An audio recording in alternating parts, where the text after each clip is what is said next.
그런 요소에서 테이퍼링과 그리고 뭐 금리 인상 이런 요소 등이 실물 경제를 망칠 수는 없습니다. 앞으로 연말과 내년 초에는 조금 양질의 주식에 대한 관심을 많이 높이시는 것들이 중요하다는 거예요. 이쪽은 이익에 동행하는 것보다는 이익에 선행하는 기업들이 선반영이 되고 있다. 지금. 그리고 수주 관련 이슈로 움직이는 거거든요. 네.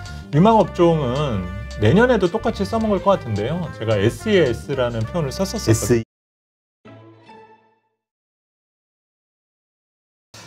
지금 말씀하셨듯이 그 테이퍼링이라든가 한은의 금리 인상이라든가 그다음에 좀 델타 변이 바이러스 이게 뭐 한국만이 아니라 미국도 지금 엄청나고요. 맞습니다. 이러한 요소들로 인해서 지금 곧버스 사시는 분들의 논리는 그거죠. 그러니까 시장이 꺾이는 거 아니겠느냐 이제는. 이러한 글로벌리 우리가 살펴볼 수 있는 리스크 요인들에 대해서 한번 점검해 보시죠. 일단 이게 그렇게 위협이 되는 건가요? 저는 전혀 그렇지 않다고 생각을 합니다. 일단 우리가 가장 와닿아 있는 게 지금 8월 달 잭슨홀 미팅에서 어떤 이야기가 나올 것이냐 혹은 9월 달에 뭔가를 발표하지 않겠냐 테이퍼링 이 얘기가 있는데요.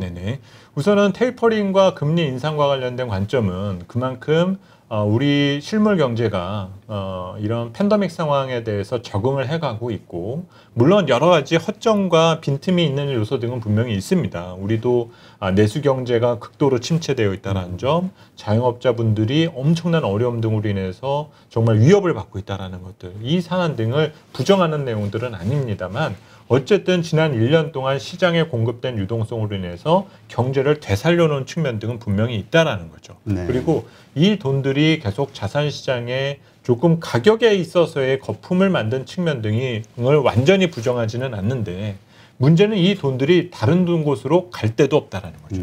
그러면 계속 자산 가격을 지탱해주고 시간을 벌어줄 가능성은 조금 더 크다라고 볼 수가 있어요. 그런 요소에서 테이퍼링과 그리고 뭐 금리 인상 이런 요소 등이 실물 경제를 망칠 수는 없습니다. 특히 미국 기준으로 놓고 본다라면 지난해만 지난 1년 사이에 미국 정부가 4조 달러를 공급을 했잖아요. 이 얘기는 4조 달러의 빚이 생겼다는 거거든요. 그렇죠. 그거를 알고 있는 미국 정부가 그러면 4조 달러에 대한 이자가 얼마겠습니까?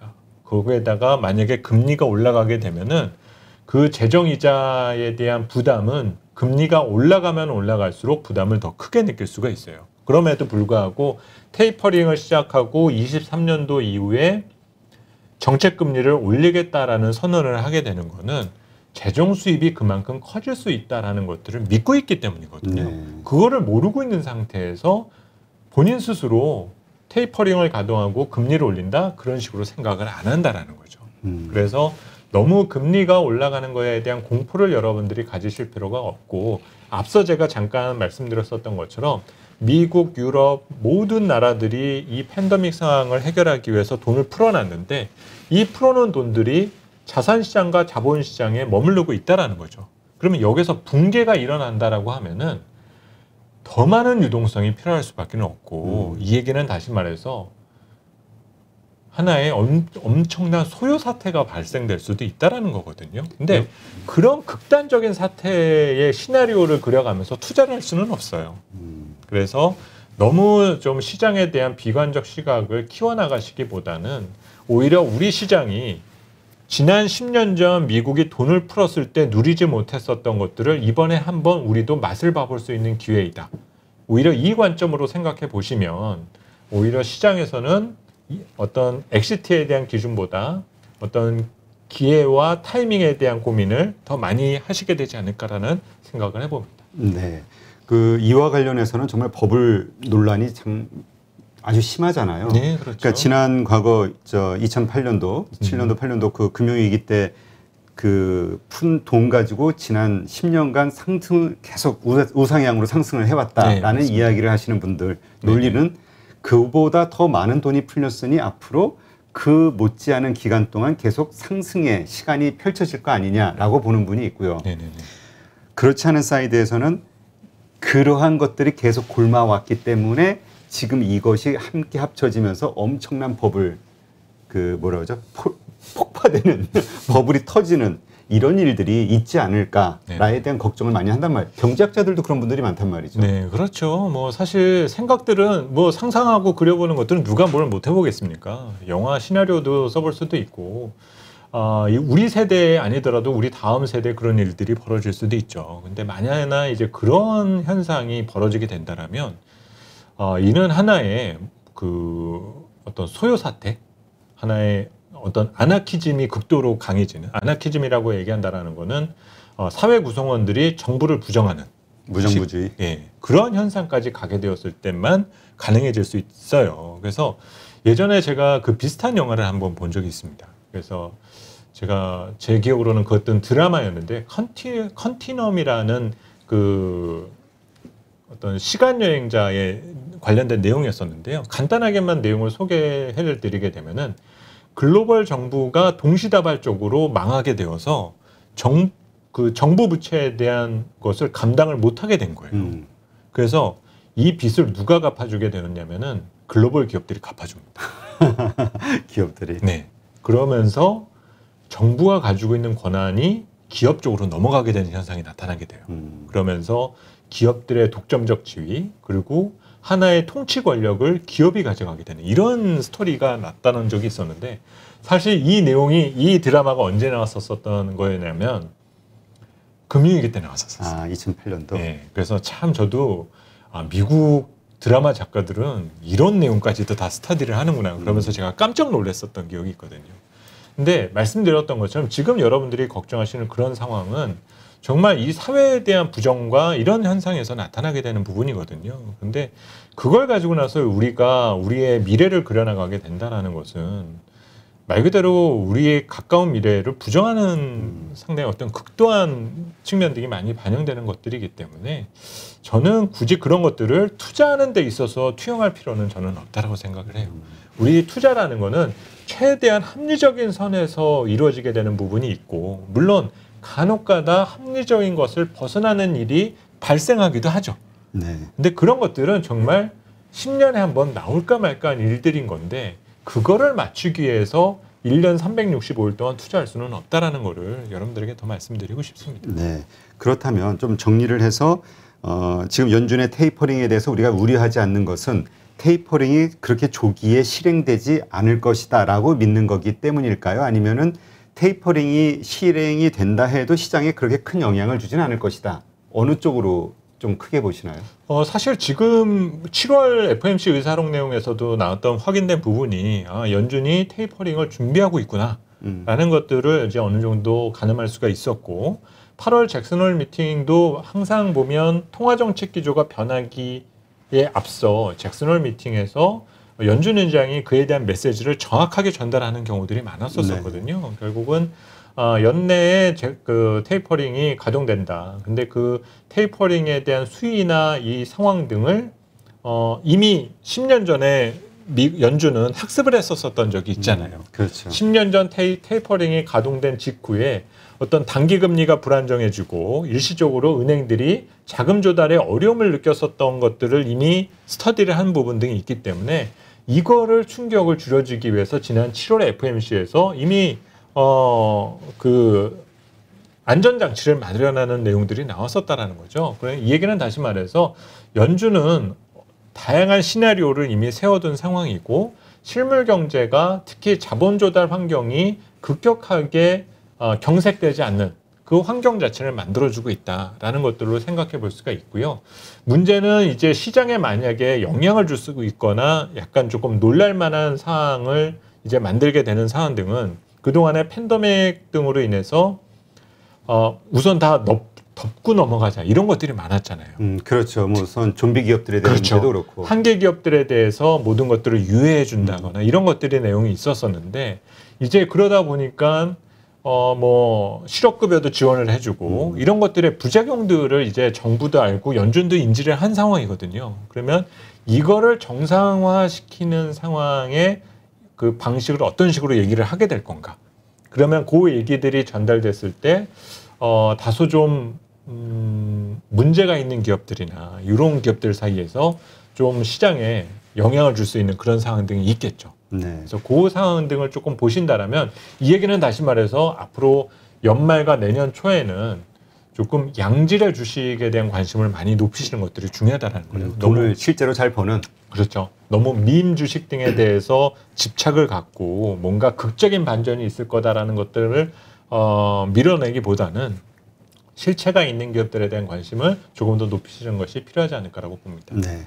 어쨌건 그러한 테이퍼링이라든가 이러한 것들에 의해서 지금의 강세장이 꺾일 가능성은 적다.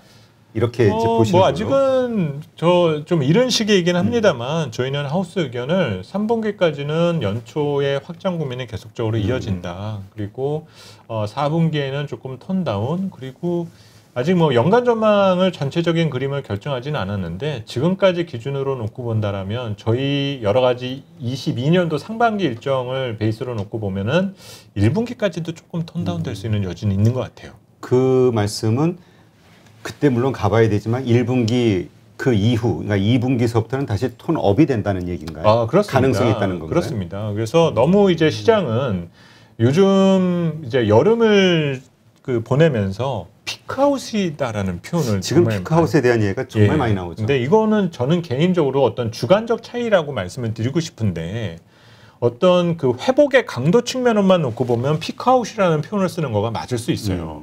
왜냐하면 중국도 그렇고 우리도 그렇고 올해 뭐 3월달, 4월달 수출 증가율이 뭐 50%, 60% 이런 성장세 어떤 기저 측면의 모멘텀만 비교해서 놓는다라면은 상반기 중에 우리가 모멘텀 숫자들은 피크아웃했다 이 표현을 쓰는 것이 맞을 수 있거든요.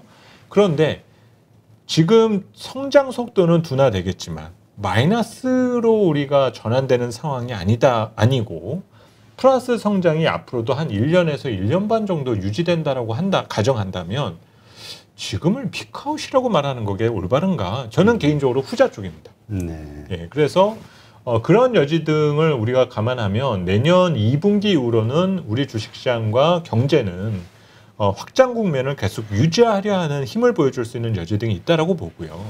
언제까지 우리가 반도체와 플랫폼만 믿고 갈 수는 없잖아요. 그렇죠. 지금 엄청난 유동성이 자본시장에 투여되었고 이 투하된 자본이 새로운 가치를 만들어내게 될 텐데 올해 연말에 나올 가치가 있을 거고 내년 상반기에 나올 가치가 있을 거고 이런 식으로 타임 스케줄이 있을 거란 말이죠. 그럼 우리는 지금부터는 이걸 따라가는 것이 더 중요하다는 거예요. 그게 뭐냐는 거죠. 그렇죠. 그래서 저희는 이런 내용에서 결국 올해 하반기 플랫폼 쪽에서의 다양한 요소들 그리고 그러니까 올해 하반기부터 내년 초에는 EV 쪽 결국은 전기차 쪽에서 올해 하반기와 내년 상반기 그러면서 완성차 기업들과 뭔가 오버랩되는 측면들도 분명히 있을 거고 전장 기업들과의 협업 관계들, 투자 환경들 이런 것들 22년, 23년 그려가는 것들이 우리는 필요하다는 겁니다. 그렇다면 지금 당장은 네이버나 카카오, 뭐 하이브 같은 이런 플랫폼 기업들이 가장 시장에 좀 관심을 받을 가능성이 높다. 그렇죠. 그리고 지금 당장 숫자는 안 나올 텐데 배터리 관련 기업들이 가지고 지금 주가가 먼저 올라가는 거는 이쪽은 이익에 동행하는 것보다는 이익에 선행하는 기업들이 선반영이 되고 있다. 지금. 그리고 수주 관련 이슈로 움직이는 거거든요. 네. 이거는 10년 전에 가장 물가 상승 압력이 높아서 조선주들이 글로벌 경기 호황에 편승하면서 수주 모멘텀으로 움직였었는데 비슷한 구도로 가고 있는 거거든요. 그러니까 그런 관점에서 올해 하반기에 그 해당되는 산업 등을 볼 필요가 있다는 거죠. 네. 지금 뭐 플랫폼 기업, 그 다음에 이제 EV 같은 전기차 부분, 뭐 2차 전지도 거의 포함이 되겠죠.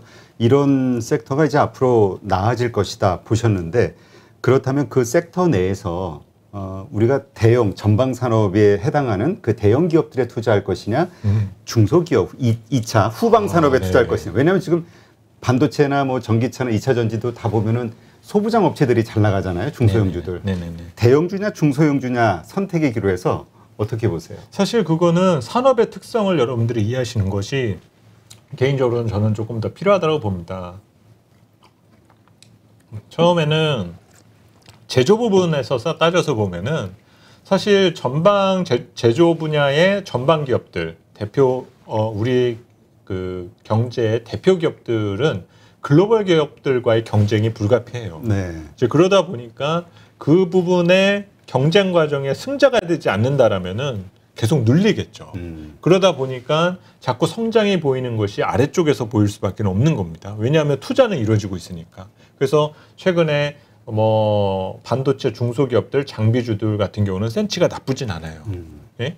그런데 그 서비스 부분이나 플랫폼 관련 기업들을 보게 되면 승자 독식 구조로 계속적으로 가고 그렇죠. 있잖아요. 근데 이런 구도로 가고 있는데 아랫단에서 뭔가 자꾸 찾아보려고 하는 것들. 근데 얘기를 풀어갈 때는 그게 먹히긴 해요. 그러다 보니까 저희도 저희 커버하는 기업들 중에 아프리카 TV 같은 케이스, 네. 네, 그런 것들을 이쪽도 플랫폼 기업이다라는 베이스를 가지고 접근을 하는데, 근데 아주 중장기 시각에서 놓고 보면은 또 논쟁이 나올 수도 있는 그렇죠. 부분들은 있거든요. 그래서 이제 그런 부분에서는 각 산업에 대한 특성을 가지고 나서 접근하는 부분들이 조금 필요한 거고, 또 아프리카 TV가 가장 잘한 부분이 그런 가시적인 변화나 성과물, 앞으로의 성장 방향 등을 보여주니까 투자자들이 간파를 하고 있는 거잖아요. 그렇죠. 그러면 다른 기업들 중에서도 그런 것들을 빨리 꺼내놓는 거가 필요하다는 거죠. 최근에 또 한글과 컴퓨터도 그런 비슷한 예를 보여주고 있지 않습니까? 그러면 우리 기업들이 지금 시장에서의 투자자 수요가 이런 부분 등이 있다라는 것들을 알아야 되기 때문에 결국은 기업들도 시장과 소통하는 방법을 알아야 된다는 거예요. 예전처럼 그냥 아유 투자자들이 무슨 생각을 하건 말건 우리는 우리 갈 길만을 갈 거야 라고만 자꾸 생각을 하시게 되면 기업 가치를 제고하는 데는 그렇게 예전처럼 알아주지 않는다라는 거예요. 지금 뭐 카카오의 경우를 보더라도 계속해서 뭔가 투자자에게 기대감을 주는 회사들의 주가가 정말 잘 움직이잖아요. 그렇습니다. 네. 이제 그게 요즘 세대의 환경과 그렇게 달라지는 거죠. 이제는 내가 그냥 묵묵히 내 갈 길을 가고 있으면 누군가 나의 어떤 결과물을 보고 상장을 준다거나 이런 시대가 아니라 내가 무엇을 잘하면 앞으로 뭘 더 잘할 수 있으니 믿어달라, 투자해달라 이런 식으로 지지를 해야만 모든 남보다 앞서 나가는 또 글로벌 기업들과의 경쟁도 우리가 있는 거지 않습니까? 이미 많이 뒤처져 있는 변화 등이 있는 상태이기 때문에 현재 어떤 우리 기업들의 특성과 이런 내용 등을 알아두는 것들이 좀 필요하다는 거죠. 지금 그러면 그 투자의 아이디어에서 지금 이제 뭐 말씀하신 대로 플랫폼 기업과 그 EV 전기차 관련된 부분은 이제 주도 차기 주도 섹터 정도 이제 생각하신다는 거 말씀 주셨고요. 네네. 지금 상황에서의 그러니까 변이 바이러스에 의해서 리오프닝주들이 다시 가라앉고 뭐 얼마 전까지 각광받던 주식들이 네네. 뭐 하락하기 시작하고 막 이랬잖아요. 네네. 그럼 지금 시점에서 우리가 돈을 벌 수 있는 투자를 한다고 하면 말씀하시는 어떤 지금 막 시장에 관심을 받고 있는 여기에 편승해서 갈 것이냐 혹은 지금 시장에서 최악으로 평가받는 그래서 많이 급락한 네네. 이 주식을 사고 기다릴 것이냐 이게 이제 요즘 논란이에요. 사실은 상반기에도 그 논란이 있었죠. 그렇죠. 성장주와 가치주에 대한 논란이 있었고 1분기에서 2분기로 바뀔 때 이제는 시클리컬로 가야 된다. 이 얘기들이 가장 많았었는데 상반기가 끝날 때쯤 돼서 우리가 보니까 결국은 승자는 카카오였다. 이걸로 그냥 끝나버렸잖아요. 결국은 시장을 선형적으로 볼 거냐 순환적으로 볼 거냐에 대한 구분이 필요한 건데 여전히 선형적인 성격 현재 우리가 보내고 있는 시장 구간은 성장을 계속적으로 선형적으로 보고 있다. 쉽게 말하면 추세적으로는 계속 성장을 따라다녀야 된다는 것들을 의미한다는 점입니다. 그리고 이제 순환적인 측면에 있어서는 그런 리오프닝과 관련된 점들 그리고 우리가 어쨌든 이제 위드 코로나 시대에 살게 되면서 뭔가 이제 유럽이나 미국처럼 뭐 접종률이 올라가고 난 이후에는 확진자 유무의 수준, 그 확진자 숫자에 대해서만 우리가 의식할 거가 아니라 어쨌든 이젠 그냥 살아야만 되는 그런 구간에 있다라고 볼 수가 있잖아요. 근데 그런 위치가 되어서 숫자가 올라가게 되더라도 이들이 이런 것들을 기반으로 성장을 말할 수 있느냐 이게 가장 중요하다고 볼 수가 있어요.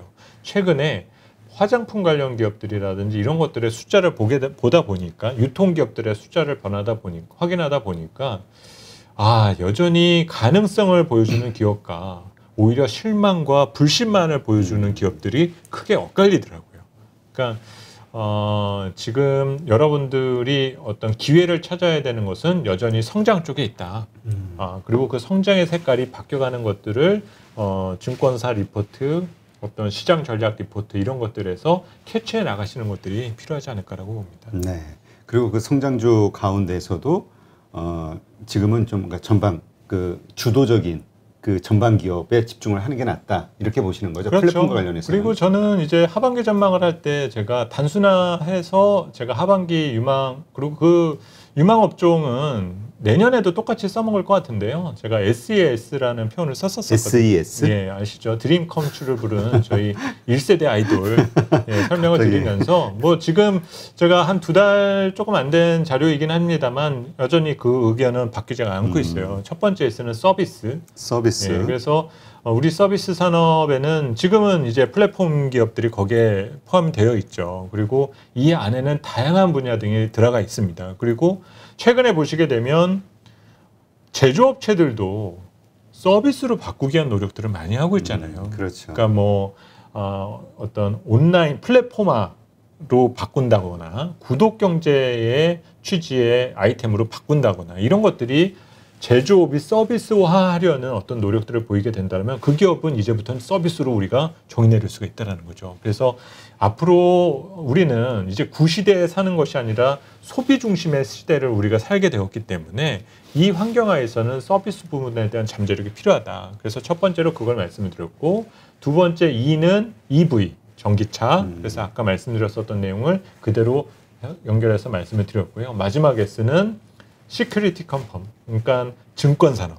증권 사업. 네, 증권업에 대한 부분 등을 저는 유망 업종으로 강조를 했었어요. 근데 그래요? 지금 수익률로만 놓고 본다라면은 또 투자자들이 조금 실망할 만한 수준에 있다라고 생각이 그래. 드는데 우리나라 금융주들 보면 답답하죠. 거기에다가 그렇죠. 카카오뱅크까지 상장하고 나니까 더 답답합니다. 그러니까 얼마나 못난이였는지를 보여주더라고요. 네, 그렇죠. 그래서 우리 금융산업이 투자하는 데 있어서의 매력을 이렇게 못 느끼게 만드는구나라는 것들을 의식하게끔 만드는데요. 근데 문제는 그 이유를 보게 되면 이익으로는 설명이 안 돼요. 그럼 이익은 잘 나오잖아요. 너무 잘 나오죠. 그런데 왜 그런데도 주가가 못 올라요? 배당도 지금은 잘 줘요. 네. 그런데도 왜 못 올라요? 규제 산업이다라는 프레임이 계속적으로 자리를 잡고 있기 때문입니다. 그런데 통신도 보시게 되면 지난 몇 년 동안 엄청난 규제 산업이었었어요. 그렇죠. 네, 엄청난 이유 등이 많았었고 플랫폼 기업들도 규제가 산적해서 성장하지 못하는 이유들이 많았었습니다. 우리가 3000 시대에 살아보니까 2000에 우리 주식시장과 경제가 머무를 수밖에 없었던 거는 규제 때문이었어요. 그런데 그 규제를 없애고 나니까 성장이 보이고 기업들의 가치가 재평가 받아왔다는 거죠.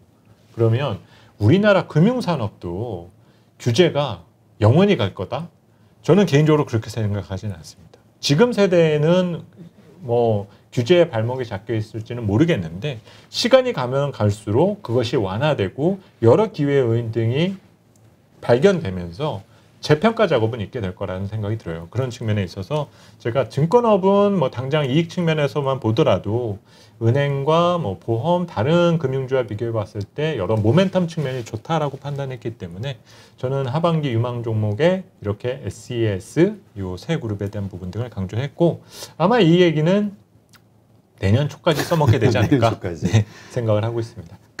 증권주의 기대감은 내년까지. 근데 하긴 뭐 지금 워낙 시장이 아직은 좋으니까. 네, 맞습니다.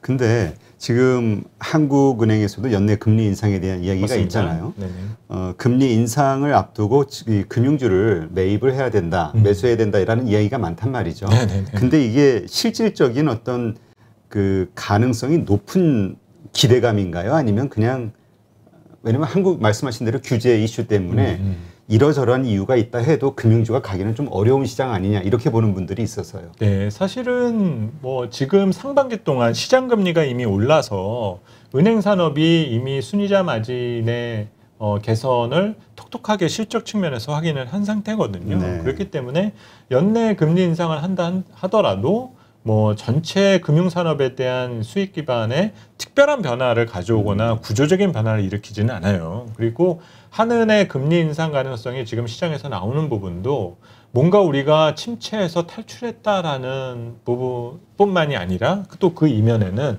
앞으로 또 경험할 수 있는 재하강에 대한 위험, 그것을 선제적으로 준비를 해보고자 하는 의도가 조금 더 깔려있는 상태이기 때문에 뭐 한은의 이런 인상에 대한 결정이 그렇게 엄청난 센세이션을 가져올 만한 내용은 분명히 아니다라고 봐야 될 부분일 것 같습니다.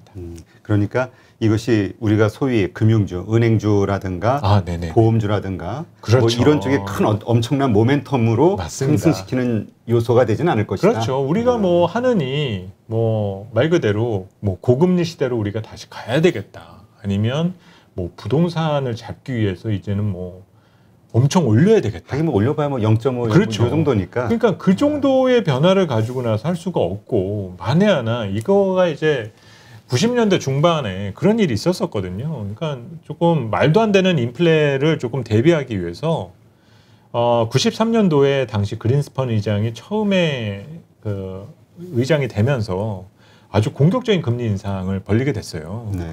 그러면서 그때 당시에 정책 금리가 급등을 하고 시장 금리가 폭주하게 되니까 뭐 시장 특히 채권 시장에 패닉이 왔었습니다. 그래서 그때 당시를 채권 대학살이라는 표현까지 썼었던 적이 있는데 이거는 그 그린스펀이라는 어떤 신막 있는 중앙은행 총재에 대한 부분이 있었기 때문에 가능한 부분이거든요. 근데 이제 이거는 이제 뭐 한은 총재를 제가 어떤 식으로 말씀드리는 거는 아니고 현재 글로벌 중앙은행의 어떤 총재더라도 본인의 어떤 경기 판단과 입지를 가지고 그런 의사결정을 할 수 있는 인물이 과연 나올까? 사실 지금은 집단지성에 의한 통화정책이 운용되고 있는 상태거든요. 미국의 어떤 흐름 눈치 보면서. 미국도 그렇고 어느 나라든지 간에 지금 그런 현상이 지금 나타나고 있는데 극단적인 통화정책 기조의 변화가 나오기에는 현실적으로 어렵다라고 봅니다. 그러니까 우리가 그냥 단지 금리 인상이라는 말의 이 의미 이것 때문에 겁을 먹는데 혹은 기대를 하거나 맞습니다. 얼마나 할 것이냐 네. 세부적으로 들어가면 뭐 0.5, 1 이거 해봐야 큰 의미 없다 이거죠. 그렇죠. 그러니까 혹시 이제 오히려 지금 채권 플레이어들은 궁금해하는 부분이 이렇게 한다 안 하다가 안 하면 무슨 일 벌어지나? 그리고 요즘 이제 인플레에 대한 부분이 많이 논의가 되고 생각보다 물가가 안 꺾이고 있잖아요. 그렇죠. 이제 그러다 보니까 정말 이 문제를 좀 수습해야 된다라는 것 때문에 한 단계가 아니라 두 단계 올리면 무슨 일이 벌어지는 거지? 이런 고민들은 좀 하고는 있어요. 근데 이것도 상당히 소수의 의견이라는 거죠. 네. 그래서 그런 일을 이제 그려는 보고는 있지만 실제로 이렇게 발생할 확률은 아직은 낮다라는 게 어떤 중론이라고 보시면 될 것 같습니다. 알겠습니다. 네, 이렇게 해서 교보증권 김영렬 센터장님과 함께 시장에서 걱정하는 여러 가지 리스크 요인들, 그 다음에 앞으로 우리가 투자의 맥으로 삼아야 될 어떤 요소들에 대해서 한번 점검해보는 시간 가졌고요.